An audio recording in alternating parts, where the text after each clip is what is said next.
Hello my dear students. Today let's talk about terapinoids. So this terapinoids, these are the organic compounds which are easily available in nature, and it is derived from its basic structural unit is derived from terpenes. Terpenes. Okay. So this terpenoids are multicyclic structures. So when you see this terpenoids, it will be having very nice aroma flavor. That is because of aroma flavor, and it plays a very important role in Ayurvedic medicines or any herbal drugs because it has so much of medicinal values. Okay, that's why we use this terpenoids. So if you see this eucalyptus or cinnamon, clove or ginger, that because of present the you will be having a different smell, different scent, right? That's because of this terpenoids. Not only that, in if you see sunflower, the sunflower will be in yellow color, and if you see tomatoes, that will be in red colors, and capsicum, yellow capsicum and red capsicum, all these colors are due to this presence of terpenoids only. So we have so many terpenoids, but the well-known terpenoids are citral, menthol, camphor. These are the main terpenoids which we use regularly or in industries or in medical field.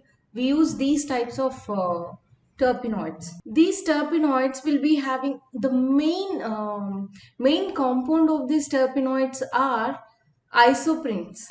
When I'm talking about our starting class, I have explained isotropanes. I have explained about this isoprenes, right? So this is the isoprene structure: CH2 double bond C, CH3, CH double bond CH2, or C5H8, 1, 2, 3, 4, 5, C5 and H8, 5, 6, 7, 8. Depending upon the isoprenes, whether these terpenoids or diterpenoids or multiterpenoids, depending upon this depending upon these terpenes, you will be differing this isoprene structures, right? Depending like whether it is mono or di or tetra, like that. So these are classified as isoprene. So if it is isoprene, we know that it will be having only one isoprene, which is C5H8. Now only we saw. So if it is monoterpenes, you will be having two isoprenes. Okay. So 5 plus 5, 10. 5 plus 5, 10, and 2 is 16. So C10, H16. Okay. And if it is sesquiterpenes, then it will be double. That means it will be having three isoprene.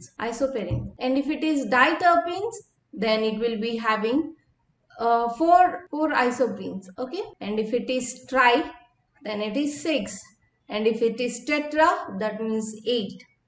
And if it is poly, it will be n number of these isoprene structures. For example, if it is poly, it may be 10 isoprenes or 20 isoprenes, or that means if it is above than 80 tetra, then we will use polyterpenes. Okay.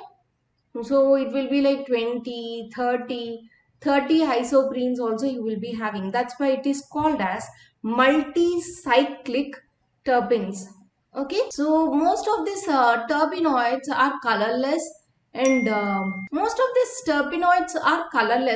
and I know you may have one doubt, ma'am. You told that sunflower color is due to terpenoids, and tomato color is due to terpenoids. Then why this terpenoid alone is not in any color? Yes, this is like favorable color. When it is mixing with other compound, this will give that nice color. For example, um, if you are mixing this turmeric with soda or with any detergent, it will turn into red, right? So that's because of combination of these two. This is favorable color, like whatever it can be, it can turn into that color. That's why it is showing yellow in one plant and red in one plant. Okay, that's why. Imagine this is only one color, then this terpenoids will be having same color. Like if any fruit consists of this terpenoid, that will be only in yellow color. Imagine that terpenoid is in yellow color. So if any fruit consists of this terpenoid, it will be in yellow color only. So there won't be any colors or anything. That's why this will be in different colors. So this will be colorless, and it will be like in liquid form, which is lighter than water. But when it comes to camphor, it is different, because camphor, we call it as karpuram in Telugu. So if you see that one, it is not in liquid form, isn't it? So if you see this camphor, this alone will be in solid form, but everywhere when it is containing these terpenoids will be in liquid form only, and that will be very light than water. Okay, this terpenoids insoluble in water and soluble in organic solvents. Okay, this terpenoids will be in open chain structure or cyclic unsaturated compounds. And they will be having more one bond or double bonds. For example, now we have seen CH3 double CH CH CH CH2 CH3 double bond, isn't it? So this will be having this double bonds and more single bonds. Okay. So in this, the first drug is menthol. So this menthol is monocyclic monoterpene. That means it have two isoprenes. It will also have alcohol group in it. So this menthol, it is also known as peppermint oil. We have seen menthol is nothing but this mint leaves, okay, which is obtained from Mentha piperites. This peppermint oil consists of 50% of L-menthol. How much more? 50% of L-menthol. This is the main component of this peppermint oil. Okay, so let's see the family. It belongs to the family Labiaceae. So let's see the biological sources. So in this, the biological sources will be L-menthol, whereas dimenthol is produced synthetically. So this menthol is used in food industries and in cigarettes. Previously, when I am talking about this mint leaves, I have spoken about the cigarettes. For flavoring agent, they will be adding this menthol oil, peppermint oil, and also for cooling sensation and oral hygiene, like in toothpaste or in mouthwashes, they used to use this menthol oil only. And topical therapeutic preparations, if there is any pimples, in olden days they used to rub this pudina or rub this eucalyptus, and they used to keep on any pimples, or so that used to cure the allergies. Okay, and it is also used as an analgesic, and it is soluble in alcohol, chloroform, diethyl ether, petroleum ether, hexane, and glycol acetic acid. So let's see how to isolate this menthol. Let's see the isolation of menthol. In this isolation of menthol, first we have to take peppermint volatile oil. We have to add water plus. Now peppermint oil is added with water and kept for steam distillation. After keeping for steam distillation, we have to collect the product. In that product, we like oil plus water. Okay, but when we keep oil and water, we need only oil, right? We don't need water, we need the product menthol. So we have to remove the water from this one. We have to remove the water. To remove that one, we have to add this one with anhydrous sodium sulfate. We have to send this oil and water product through a bed of anhydrous sodium sulfate.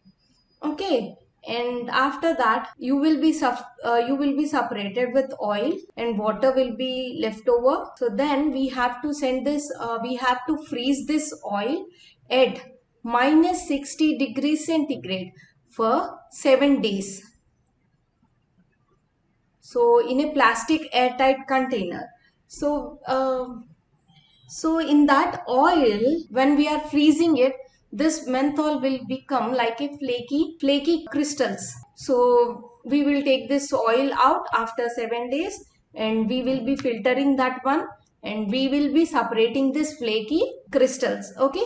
So now we got our menthol. This oil which we have, it also contains few amounts of this menthol. So what we have to do, we have to remove that menthol also. This oil is still left with some menthol along with this menthone and other terpenes.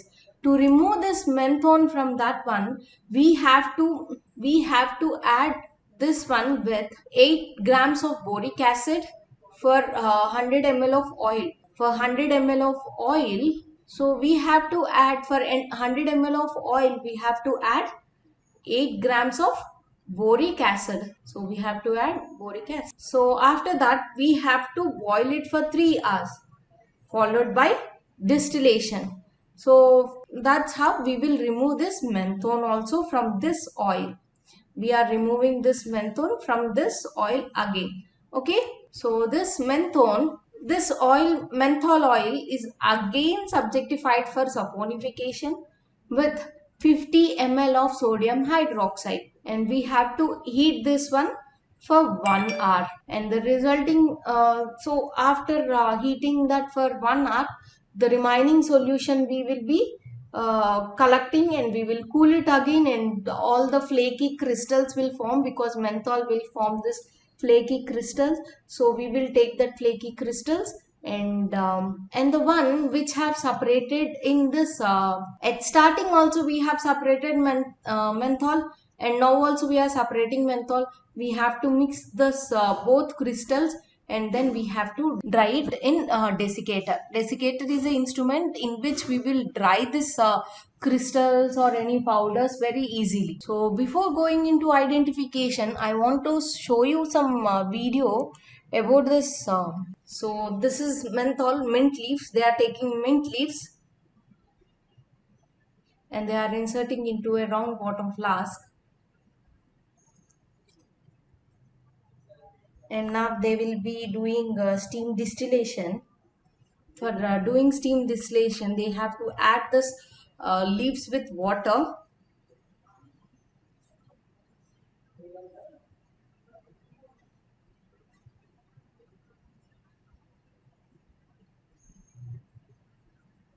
and now they have prepared everything. They kept this condenser for not like if we are heating continuously for so many hours, like 3 hours, like that, it needs some cooling effect also, right? Otherwise it will get blasted. That's why we are using this condenser too, for that cooling effect. And now we have inserted this mint leaves, and now we are passing some cool water so that this won't get blasted. And now the leaves are getting they are losing its nature, and it is releasing the oil into this water. So we have another funnel, which is separating funnel, separating round bottom flask to the side. So if you see here, you can see oil plus water. Can you see this one?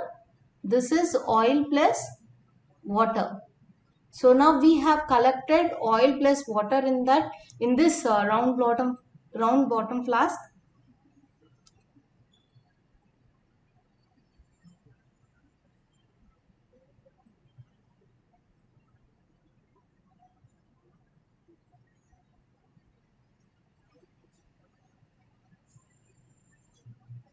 So this is how our menthol will look like.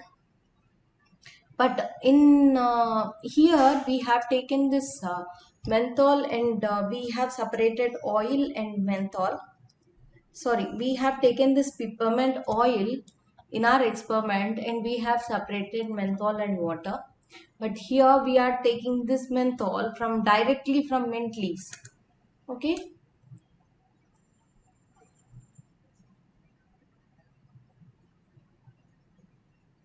why we are passing this water? Because after some time this water inside this round bottom flask will get evaporated, right? So there won't be any water, and that will also causes blast of this one. That's why we have added more water, and again we have kept for steam distillation.